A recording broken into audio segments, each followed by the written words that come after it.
16 में सबसे छोटे जिनको काल भगवान कहा जाता, उनके मन में एक विचार, एक हिलोर उठा।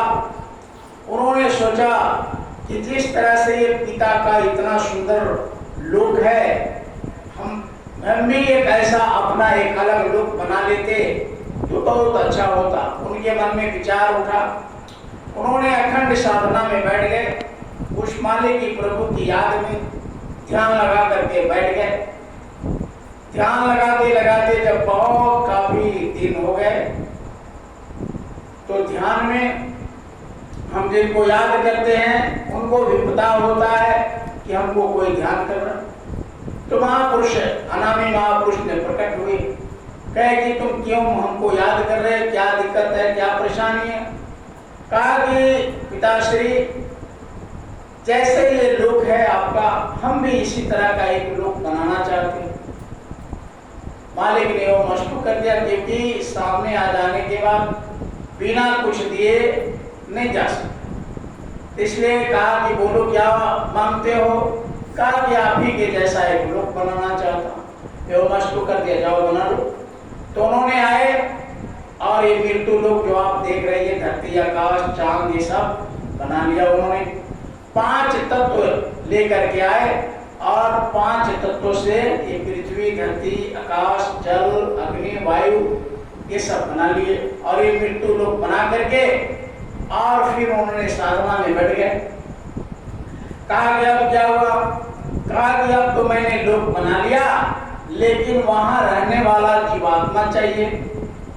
अब कोई बहुत अच्छा सुंदर बिल्डिंग बना ले, घर बना ले और उसमें रहने वाला कोई नहीं हो तो भूत का डेरा दिखाई देगा। उससे काल भगवान ने कहा कि मैंने तो मृत्यु लोक का निर्माण कर लिया, लेकिन वहां जीवात्मा रहने का जिस पर हम शासन कर सके। तो फिर प्रकट, ध्यान लगाए, प्रकट हो गए। कहा कि वो मस्तु कर दिया।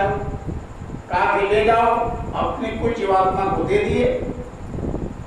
कहा कि एक बूंद सिंधु बन बैठा। थोड़ा सब लोग खड़े हो जाइए, खड़े हो जाइए थोड़ा देर सब लोग। एक बूंद सिंधु, ये ना देश हमारा।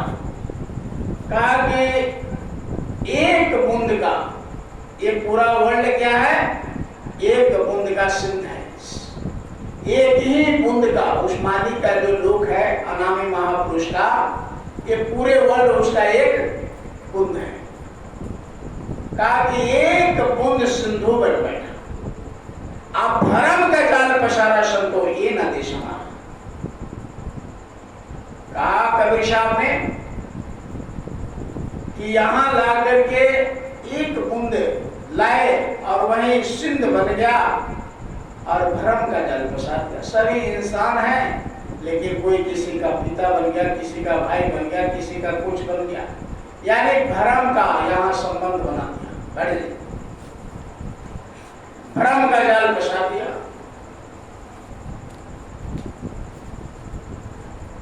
क्यों है?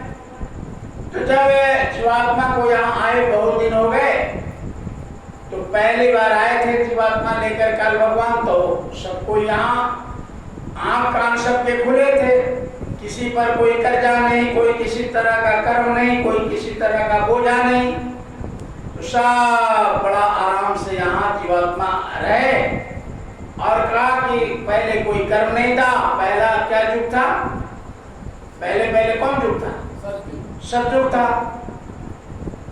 तो कहा कि सतयुग जोगी सब विज्ञानी, आप करे हरे ध्यान तरे भवरान, यानी सबका आंख कान खुला था। उम्र सतयुग में कितना था? 1 लाख वर्ष।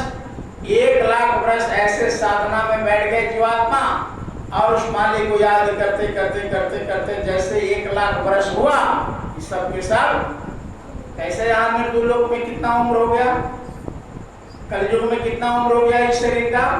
100 वर्ष। कैसे लोग 100 वर्ष पूर्ते पूर्ते उसी के आसपास शरीर छोड़कर चले जाते हैं। तो उसी तरह सतयुग था पहले। सतयुग 1 लाख वर्ष का था। सभी लोगों ने 1 लाख वर्ष तक उस मालिक को याद करते करते करते ध्यान साधना में बैठे और जैसे 1 लाख वर्ष हुआ, सब के सब कहाँ चले गए? माथा मत हिलाइए, बोलिए क्या? अपने घर, अपने वतन, सतलोक सबको सब चले गए। हालांकि सतलोक नहीं गए, सतलोक के ऊपर गए। अनामी महापुरुष का उनका एक अन्य अनामा अशैतानंद, यानी ये सतलोक से बहुत 3 लोग ऊपर